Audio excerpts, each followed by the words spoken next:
Notes from Greenelsh number 134. Take responsible risks.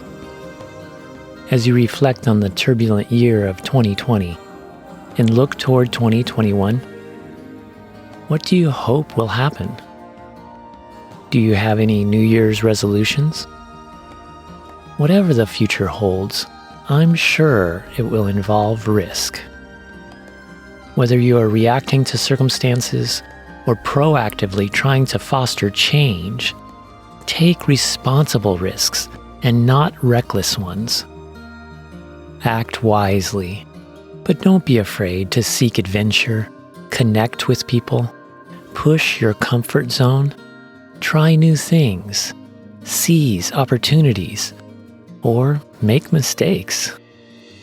André Gide once said, "We can never discover new continents until we have the courage to lose sight of all coasts."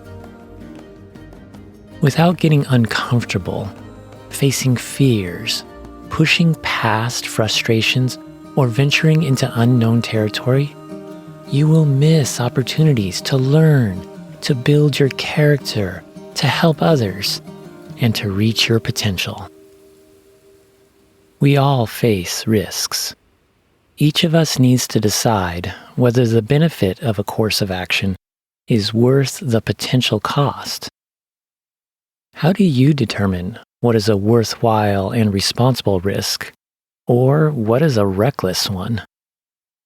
Some risks are trivial, while others are far-reaching. Pay close attention to the life-changing risks which fundamentally impact you. Can you think of risks that have altered your journey in life? Some risks require taking charge and acting, while others require letting go, waiting, and trusting. The most significant risks involve living rightly with others and with God. Of all the risks, your greatest one pertains to your soul. It determines the quality of your life, your impact on others, and your destiny. Will you try to find a fulfilling life on your own, or receive everlasting life from God?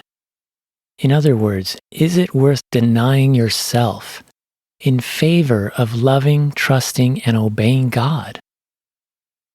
What is your answer to this vital question? If you don't consider life with God worth it, or you aren't sure yet, I understand. I used to be that way. None of us choose God by default. Your self-centered nature rebels against God, defying His character and commands to forge your own way.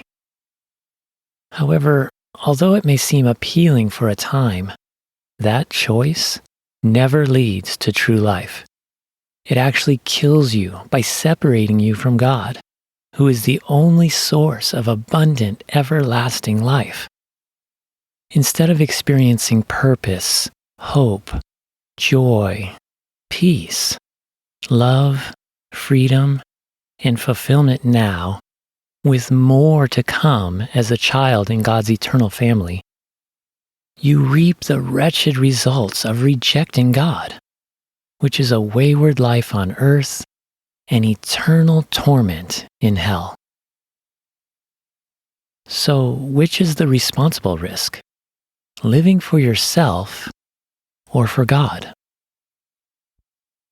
God, who created you and loves you, has given you a second chance. It's infinitely wiser and better to yield to God and receive His salvation, restoration, and blessings in Jesus than to remain estranged from Him. Christian author C.S. Lewis, who used to be an atheist, describes your choice. There are only two kinds of people in the end: those who say to God, "Thy will be done," and those to whom God says in the end, "Thy will be done." Missionary Jim Elliot, who was killed trying to share God's love and salvation with the remote Huaorani tribe in Ecuador, once wrote, "He is no fool who gives what he cannot keep to gain what he cannot lose." Jesus has so much in store for those who trust and obey him.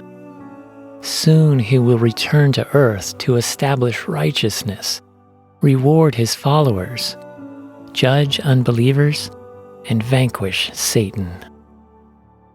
Right now, he is calling you to take the risk of living for him and not for yourself.